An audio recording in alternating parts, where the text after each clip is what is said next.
देखंतु मु ए कथा को या पूर्वरु कहि सारिछि आपण मानक सम्मुख रे मोर कथा को मु रखि सारिछि एवं जो अपरिपक्वर कथा टिके आपण माने आसु नहीं आपण माने आसु आमे आईएएस ऑफिसर को राजनीति को टाणीबनी मु टी राजनीति कथा आसु आसु हम बस ही कले गोटे फ्रेम रे रहिबो गोटे कथा ही आसु हमर सरला आउ हायर एजुकेशन ऊपर कथा अछि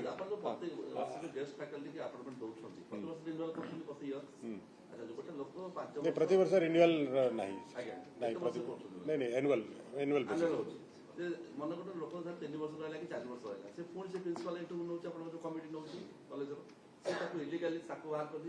शुणु से प्रति वर्ष ये सामयिक व्यवस्था रही टेम्पररी अरेंजमेंट ये परमानेंट अरेंजमेंट ना से कौन लोकंर ये ना जे आम राइट्स अच्छी आम ही रही कहीकि प्रति वर्ष विद्यालय गुड़िक आवश्यकता अनुजाई एंगेजमेंट इंटरव्यू करके रखुं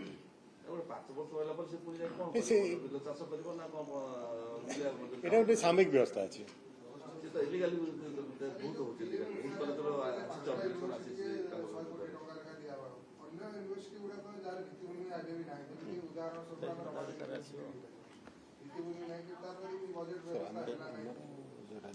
देखो एटा हमर गोटे स्कीम केंद्र स्कीम टा को हमें अवेल करि पार नथले एवं ये स्कीम टा गोटे प्रोग्रेसिव स्कीम एथिरे केवल भित्तिभूमि सहित लैबोरेटरी लाइब्रेरी यार उपकरण डिजिटल प्रोक्योरमेंट ये सब कथा अच्छी जोटा कि एनईपी और एकेडेशन आवश्यक तेणु ये स्कीम बाद भी राज्यर निजस्व स्कीम भी अच्छी आम जोटा कि निजस्व ग्रांट भी दौचु रमादेवी ठू आरंभ कर अन्य कॉलेज गुड़ाक दौचु तेणु ये गोटे आमको बोनस होगी आसला जोटा कि डबल इंजिन सरकार गोटे लाभ अनेक क्राइटेरिया अच्छी आपको शेयर करते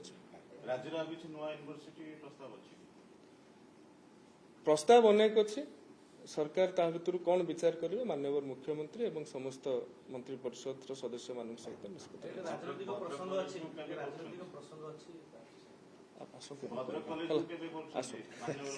ठीक है और समस्त धन्यवाद माननीय मुख्यमंत्री घोषणा करें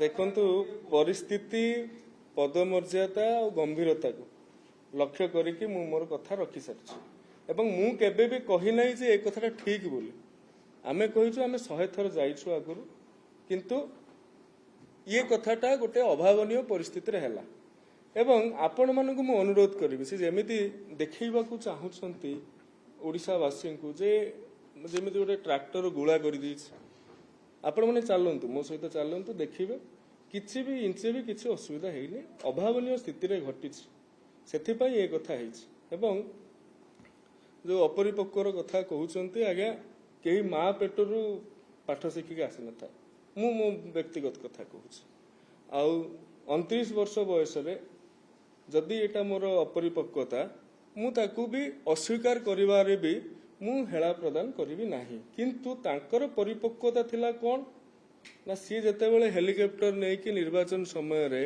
ओडिसा सारा जते कि स्टेडियम गुडी को थिला ता पिच ऊपर ते हेलिकॉप्टर चढौतले सेटा परिपक्वता थिला सूर्यवंशी सूरज रो गाड़ी गोटे अभावनीय स्थिति रे गोटे इमरजेंसी रे बुली आसला सेटा अपरिपक्वता हे गला कलिंग स्टेडियम को लोक मंत्री को भी छड़ा हो नथला गोटे लोक जाई सकाळु सी भग भलिया टुंगु टुंगु हेकी वीडियो छाड़ी श्रद्धार सहित मसाज ने ये सब कथा आज्ञा परिपक्वता आमर आज्ञा अपरिपक्वता जे आमे अभावनीय स्थिति रे कथाटा कलु देखो राज्य रे अनेक प्रसंग अछि आजिर दिन रे आज्ञा लोक पानी पाउनांती बीजेडी दायी एथि ता ऊपर गठनमूलक सजेशन दियंतु आजिर दिन रे टीचर नाहांती बीजेडी दायी एथि तार ऊपर गठनमूलक सजेशन दियंतु आपण माने उच्च शिक्षा विभाग रे जेतिकी समस्या कथा कहले ये तो 6 मास भीतर आमे तयारी कर देनो आमे ताहाकू केमिति समाधान करियबो सेथि पई आमे बाट करछु आपण माने गठनमूलक सजेशन देगी ए कथाटा को कले ठीक है एवं आज ओडिशावासी भी लक्ष्य कर आपण माने भी कोट ना कोट अनुभव करुथुबे जे ଅପ୍ରସଙ୍ଗକୁ ପ୍ରସଙ୍ଗ କରାଯାଉଛି। ଆପଣ ଥରେ କହିଲେ, ଦିଥର କହିଲେ, ତିଥର କହିଲେ ଠିକ ଅଛି, କିନ୍ତୁ ଯୋଉ ଭୈରବାନନ୍ଦ ସନ୍ନ୍ୟାସୀ ବାବୁଙ୍କ କଥାରେ ଆପଣ ଏକଥା କହୁଛନ୍ତି, ସେ ତ ଦଳକୁ ବୁଡେଇ ଦେଲେ। ବର୍ତ୍ତମାନ ସେ ଲେଲିନ ଭାଇ, ସେ ମନ୍ମଥ ଭାଇ, ତୁଷାର ଭାଇ, ତାଙ୍କୁ ବି ବୁଡେଇବା ପାଇଁ ବସିଛନ୍ତି। ଆପଣଙ୍କର ପ୍ରତିଷ୍ଠା ଦିବସ ହେଲା, ପ୍ରତିଷ୍ଠା ଦିବସରେ ମୁଷ୍ଟି ଯୁଦ୍ଧ ହେଲା, ସେ କଥାଟା ମିଡିଆରେ ଚାଲିଲା। ତାପର ଦିନ ଗୋଟେ ପବ୍ଲିସିଟି ଷ୍ଟଣ୍ଟ କଲେ, ଲୋକ କହିଲେ ଆରେ ଇଏ କଣ ଚାଲିଛି। ସେ କଥାରୁ ପ୍ରସଙ୍ଗଟାକୁ ଡାଇଭର୍ଟ କରିବେ। ପ୍ରସଙ୍ଗ ଡାଇଭର୍ଟ କରିବେ କୋଉ ଦିନ? ଯାଜପୁର ରାସ୍ତା ଏପଟରେ ପ୍ରତିଷ୍ଠା ଦିବସ ପାଳନ କରିକି ଆସିକି ରାସ୍ତା ସେପଟରେ ବିଜେପିରେ ମିଶି ଯାଉଛନ୍ତି। ପ୍ରତ୍ୟେକ ଦିନ ହଜାର ହଜାର ବିଜୁ ଦଳର କାର୍ଯ୍ୟକର୍ତ୍ତା ବିଜେପିରେ ମିଶୁଛନ୍ତି। ସେ ପ୍ରସଙ୍ଗରୁ ଆଟେନସନ ଡାଇଭର୍ଟ କରିବା ପାଇଁ। ରୁବେନ ବାନାର୍ଜୀ ଦିନେ ବହୁତ ଭଲ ଥିଲେ। ରୁବେନ ବାନାର୍ଜୀ ଯୋଉଦିନ ପାଣ୍ଡୁ ଉପାଖ୍ୟାନ ଆଡ୍ କରିଦେଲେ, ସେଇଦିନ ତାଙ୍କର ରୁବେନ ବାନାର୍ଜୀ ଖରାପ ହେଇଗଲେ ଏବଂ ସେ କଥା ଯେତେବେଳେ ଜନତା ଜନାର୍ଦ୍ଦନ ଲକ୍ଷ୍ୟ କଲେ, ସେ କଥାରୁ ଆଟେନସନ ଡାଇଭର୍ଟ କରିବାକୁ ଏ କଥା ଗୁଡ଼ିକ କରୁଛନ୍ତି। ଏବଂ ବ୍ୟକ୍ତିଗତ ଭାବରେ ଆପଣ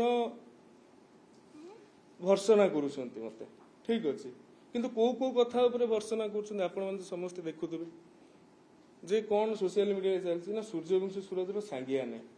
ଆଜ୍ଞା ଆପଣମାନେ କୁହନ୍ତୁ, ଆପଣମାନଙ୍କର ନାଁ, ଜାତି, ଗୋତ୍ର, କୋଉଠି ଜନ୍ମ ହେବେ ଆପଣ, ଏଇଟା କାହାର କ୍ଷମତା ଥାଏ ସେଥିରେ? ନା କାହାର ସେଥିରେ କୌଣସି ନିୟନ୍ତ୍ରଣ ଥାଏ? ସୂର୍ଯ୍ୟବଂଶୀ ସୁରଜ କାହିଁକି ସେଠି ଲଗଉନାହାନ୍ତି ତା ସହିତ? ଆରେ ବାପା ମା ଯାହା ଦେଇଥିବେ, ବାପା ତ ନାହାନ୍ତି, ମୁଁ କହିବି କାହାକୁ? ଦ୍ୱିତୀୟ କଥା, ସୂର୍ଯ୍ୟବଂଶୀ ସୁରଜର ଗୋଟେ ଭିଡିଓ କଲେଜ ସମୟରେ ଚାଲିଥିଲା, ତାକୁ ବର୍ତ୍ତମାନ ଏଇ କଥା ସହିତ ଯୋଡା ଯାଉଛି। କଲେଜ ସମୟରେ କଣ ହେଇଥିଲା? ଫେମସ ଗ୍ରାଉଣ୍ଡ ଡୋଜ ନେଇକି ବର୍ତ୍ତମାନ ଏବେ ବି ହାତ ଫାତ ଚାଲିଛି, ହଜାର ହଜାର ଭିଡିଓ ବର୍ତ୍ତମାନ ବାହାରକୁ ଆସୁଛି, ସେ କଥା ଦେଖାଯାଉନି। ଏଇଟା ସବୁ ପରିପକ୍ୱତା, ସୂର୍ଯ୍ୟବଂଶୀ ସୁରଜର ଅପରିପକ୍ୱତା। ତେଣୁ ଆଟେନସନକୁ ଡାଇଭର୍ଟ କରାନଯାଉ। ଯୋଉ ନବୀନ ନିବାସରେ ସନ୍ନ୍ୟାସୀ ମହୋଦୟ ରହିଛନ୍ତି, ସିଏ ଯାହା ବୁଦ୍ଧି ଦଉଛନ୍ତି ସେଇଥିରେ ମାତୁଛନ୍ତି। ଦଳ ବୁଡିଗଲା, ବର୍ତ୍ତମାନ ଇଏ ବ୍ୟକ୍ତି ବିଶେଷ ମାନଙ୍କୁ ବୁଡେଇବାକୁ ବସୁଛନ୍ତି। ଧନ୍ୟବାଦ।